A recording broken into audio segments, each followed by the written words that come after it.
أعوذ بالله من الشيطان الرجيم. بسم الله الرحمن الرحيم.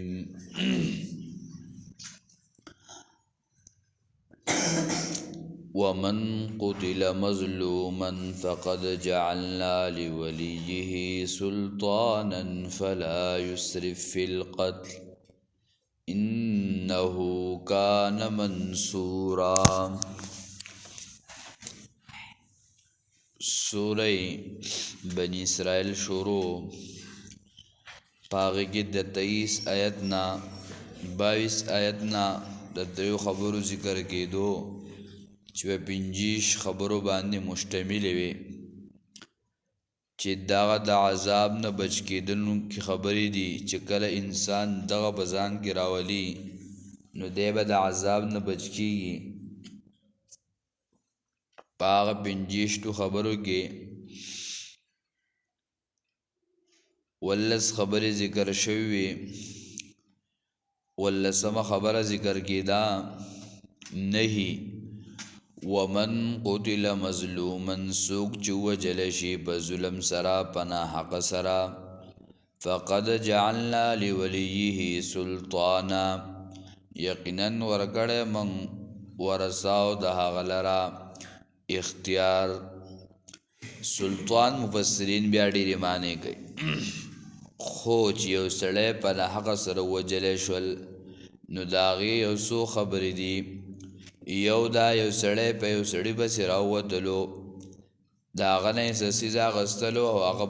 وویستو، یا یو سړی په لاره باندې روان او چا وویشتو، یا د شپې څخه خلک راغلل او دا سړی وویشتو، یا د چا سره بیه د یوزي کوله او چا وویشتو، نو دغه په ناحقه سره قتل دی. نو الله وایي فقد جعلنا لولیه سلطانا، نو من ګرځولی وارثاو د هغه لره اختیار. اختیار نه مراد مفسرین حجت طاقت په امداد کولو د بادشاہ کې، یا د سلطان نه مراد خبر دے اختیار دے، یا د مراد دلیل دے، یا تینا مراد هغه مدد او نصرت دے او غلبه او فتح دا. لکه کله چې د عبدالله د علی رضی الله تعالی عنہ د امیر معاویه رضی الله تعالی عنہ د دوانو په منځ کې یو بل سره د جنگ هغه مسله راغلی وه.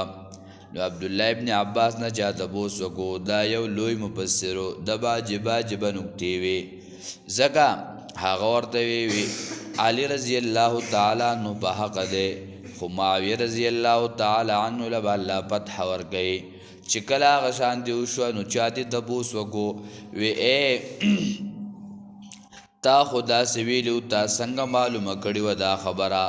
هغه فرمایل قرآن کې الله فرمایي فقد جعلنا لولیه سلطانا، چې من ورکړی دی ورثاو د هغه لره اختیار طاقتو. نو ما د دغه آیت نه دا خبره استدلال کړې وه. نو بیا دوه قسمه ولیان دي، یو حقیقي ولی دی او یو حکمي ولی دی. حقیقي هغه دی رور دی، پلار دی، ماما دی، تره دی. او کله دغه د انسان داسې حقیقی ولی نوی نو حدیث کې راځي چې د لپاره بادشاہ بیا ولی دی. بیا دا ولی د پاره درې خبرې دي، یا که یو سړی په ظلم سره قتل شي او په زیاتی سره قتل شي نو د هغه د یو دا خبره ده چې ته بدله واخله، تا ته الله اختیار درکړی دی. یا دویم دا چې ته د دیت واخله او قتل پرېږده، یا دریم دا چې ته ورته معافي وکړه، دیت او قتل دواړه پرېږده، په طریقې اعلی او په اولا باندې عمل وکړه، ته ورته معافي وکړه. ځکه که ته دا سړی قتل کې نو ستا مقتول نه راګرځي، واپس دنیا ته نه راځي، ستا د زړه هغه درد نه ختمیږي، نو ته دا خپل درد د الله د رضا دپاره د ده دا قتل پرېږده، بس معافي کا. خو معاف تی کو نو بیا الله فرمائی فلا یسرف فی القتل، نو زیاته دی نه کوي فی القتل په وجلو کې. که دی قتل کوي نو بیا په قتل کې زیاته مکوه. نو په درې قسم علماو ذکر کړی زیاتې یو دا دی چې یو سړی هغه یو کس قتل کی نو دی راولګي د هغه سړي رور پلار ما ماترې قتل کی یا دویم دا چې هلکوی دا پلان کې سړی د سر سړی دی دیتی ولا دا پلان کې سړی د کار دی دیتی ولا دی منډه والی شي دیتی ختم کا نو دا ناجایز دی فلا یسرف فی القتل نو زیاتې دی نه کوي په وجلو کې د چې چا قتل کړی دی هغه سړي په بدله کې بل سړی مولا بل زورور مولا بل هغه اختیارمند مولا چې هغه د قوت او د طاقت اختیارمند دی یا دویمه معنی دا ده چې یو مړ شوی دی د هغه په بدله کې دوه کسان موجنا درې موجنا موږ وایو هلکه زموږ نه یو مړ کړی دی یو یې را نه وجلی دی موږ به د درې او څلور وجنو نه دا زیاتې دی شریعت تا ته دا اجازت نه درکوي نو د دې نه ځان او دریم دا چې کله د یو سړی قتل کو نو بیا ورسره زیاتې مه کوه غوږونه او پوزه او سترګې دا دې مه کټ کوه مسلو سره مه کوه یا د یو په بدله کې دوه درې قتل کول یا زیاتې دا دی چې مسلو سره کې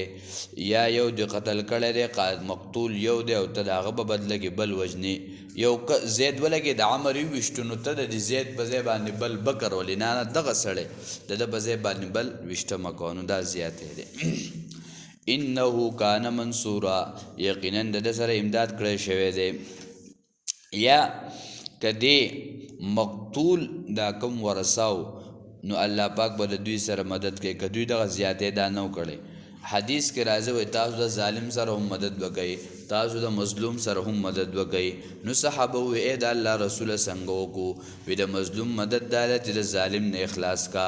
او د ظالم مدد داسې دی چې کم الله سره د قتل لا ټوپک دی تماچه را چاقو دی چوړه کوي دا څه دی نو هغه دې واخله او هغه دې ونسه دا ظالم سره مدد دی یعنی هغه د قتل نه منع کا او مظلوم دی بچ کا مظلوم دی خلاص کا او کتا به زیاته وکړو نو الله پاک به د دې مقتول سره مدد وکړي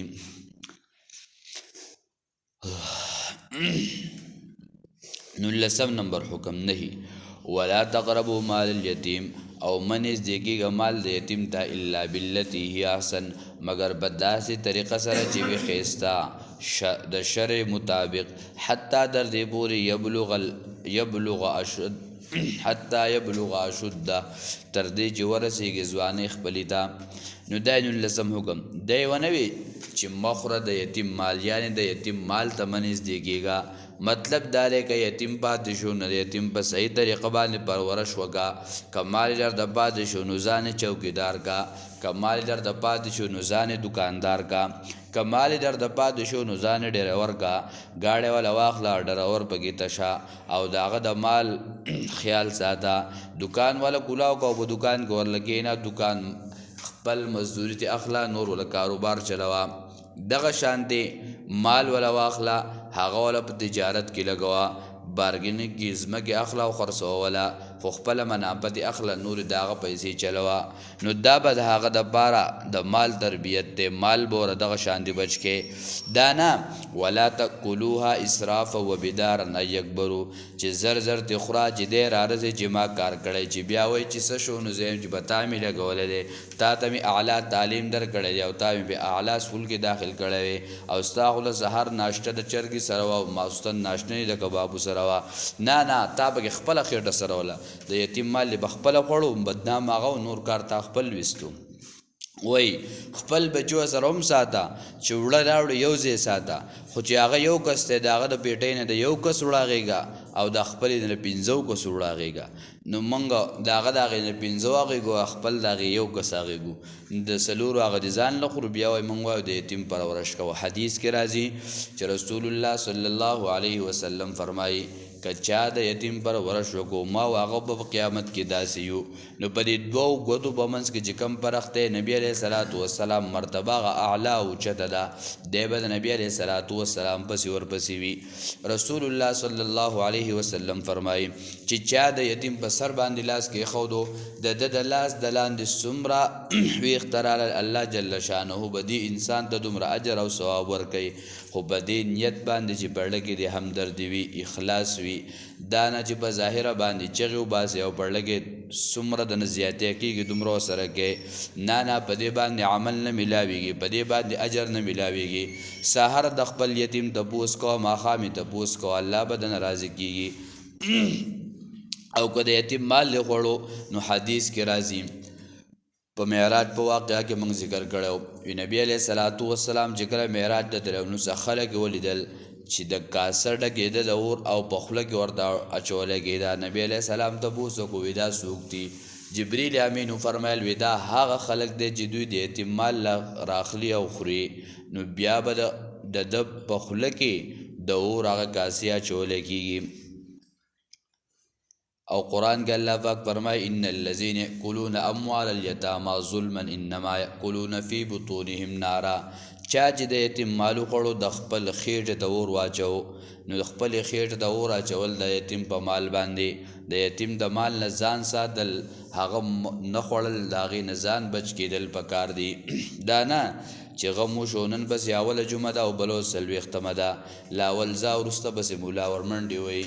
سابیاق صاحب هم منډې وایي او پیر صاحب هم منډې وایي او ملا صاحب هم منډې وایي حاجي صاحب هم منډې وایي هر سړی منډې وایي نه دا خو د یتیم مال دی چې کله پلار وفات شو مال له میراث شو د هر سړي پکې برخه ده او د هر سړي برخه هغه ته ورکول غواړي نن عجیبه دور که څوک د خپلې برخې مطالبه کوي نو هغه ته هم هغه میلاویږي نه وایي دا شر فساد جوړه شر فساد نه جوړه ستا نه حق غواړي دا فساد دی دا فساد نه دی دا هغه حق به هغه د څه کوي او لکن بیا قسمه قسم باندې جوړېږي دا به داسې شي او دا به هغسې چونکې او چونانکې او نو بیا ولا دا خبره وي خپې ولا اوبوته کوي بس چل ولې جوړ کړی قرآن کې الله پاک فرمایي ولا تقربوا مال الیتیم مه نږدې که مال د یتیم ته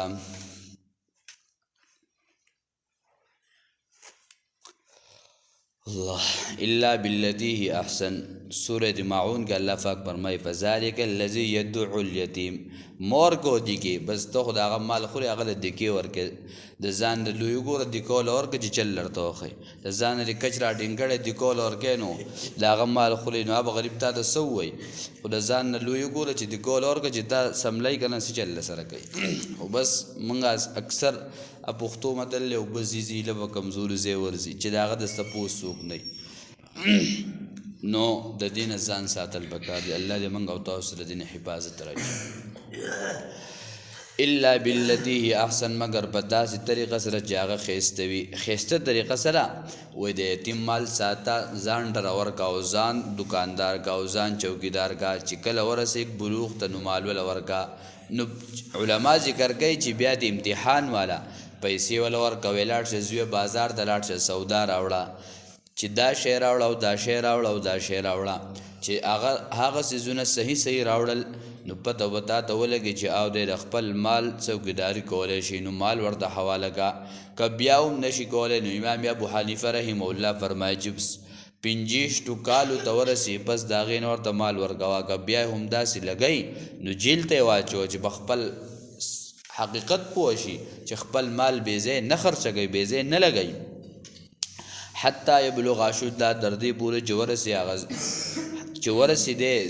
ځوانۍ خپلې ته یعنی 50 کالو ته ورسي بس مال ورته حواله کا دا نه وایي نه پوهېږي څوک به نه ووایي څوک به یې درنه واخلي او چې څوک به دې بې مړ کړي که مړ کړو چې په خپل مال خلک په مال او په ښځه د دې نه ماسوا په بل چې مرې هسې به مرګ خو یو ځل دی که نه قرآن کې الله پاک فرمایي لکل امة اجل فاذا جاء اجلهم لا یستأخرون الساعه ولا یستقدمون نه یو سیکنډ وروسته ده او نه مخکې دی که په خپل مال او په ښځه باندې سړی مړ شي نو دا مړ نه دی دی به خپله دفاع کوي دی به د خپل مال تپوس کوي دی به خپل مال په هغه په قبضه کې اخلي دا به نه چې دا بریدي په دې باندې بل راځي عیش ماش به کوي بل به پې کیني پاسي بل به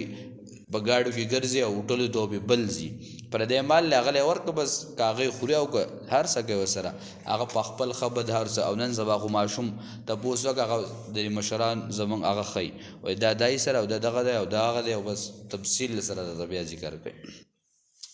و اوفو بالعادی او پورا کوئ پوروالی کوئ لوز لره یعنی پورا کوئ لوزونو لره یو لوز د الله دی یو لوز د رسول الله صلی الله علیه وسلم دی او موږ وایو چې کله موږ او تاسو کلمه ویلې موږ په هغې کې لوز کړی دی چې الله ستا حکمونه وبنو او د نبي علیه السلام په طریقه به خپل ژوند تېرو اول ځا وروسته نور موږ یو هم د پیغمبر طریقې ته تیار نه یو که څه خبر راځي که زموږ خاطر راځي چې موږ وایو مړه دا خو یو په ژوند کې یو خوشحالي راغله ایله بیله وس دا ختموي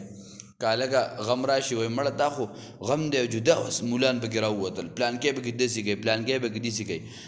نو لوز تا څه شو کلمه کې دا وعده نه راکړی چې الله پاک ستا حکمونه وبولو نبي علیه السلام په طریقه به خپل ژوند تېرو نو هغه ژوند څه شو که خادش وه نبي علیه الصلاة والسلام علي رضی الله تعالی عنه خپله لور ورکړه او چې کله یې وله لور ورکړه نو یو ټوکې تیلی یې راواغسته یو جوړی یې ورسره راواغسته او د خپل لور سره په خپله روان شو که په معاشره کې چېرته یو پلار د خپل لور سره لاړو نو ښځو به اول کافر کړی وروسته بیا معاشرې کافر کړی الله د لور واده یې سړی پکې نیغ نیغ کېږي د سړو خفګان پې نشته نبي علیه الصلاة والسلام د خپلې فاطمې لور سره نه وتلی رضی الله تعالی عنها علي رضی الله تعالی عنه یې کور نشته یو صحابي پاسېد وي د الله رسوله ستا د حبیب لور به زی او د هغې به کور نه وي بس د الله رسوله ما خپل کور فاطمې له ورکړو رضی الله تعالی عنها او نبي علیه الصلاة والسلام څلوېښې راواغېستل بالغ ده او چې دی یې راواغېستل نو دا پوښونه یې د پاڼو د دې ډک ول مونږ خو اعلی رضایي وله وکړه اعلی او بس دومره شی وله ورکړه وایي واته بستونه وله وکړه میلمه به راځي د هغه وخت نه سیوا مونږ دغه کوو نو اصل په دې کې واوفو بعهدي پوروالی کوئ لوز لره چې کم لوز کړی شی و د الله سره د هغه د رسول سره الله دې موږ او تاسو ته د هغې لوزونو توفیق راکړي په صحیح معنو کې او کم چې شوي الله دې د هغې معافي موږ او تاسو ته وکړي ان العهد کان مسؤولا یقینا د لوز په باره کې به تپوس کیدی شي دا لوز اسې نه دی بلکې لوز ځای را روان دی هلته به تپوس کېږي الله جل شانه موږ او تاسو ته اسانه کړي اللهم ربنا اتنا فی الدنیا حسنه فی الاخرة حسنه دعا وکړئ دا دغه نوسی په هسپتال کې بیمار دی نو څومره بیماران الله پاک د ټول د شفای کامل عاجله مستمره ورکړي د چا څومره شرعي حاجتونه الله پاک د خپل غیب و خزانو پوره کړي الله پاک ته د هر څه د هر انسانانو علم دی الله پاک د څه ضرورت دي څومره تکالیف دي څومره مصیبت دي الله پاک کم بیماران دي هر قسمه تکالیف مصیبتونه پریشانیانې ختمې کړي الله پاک ته زموږ نه راضي شي په آخر وخت کې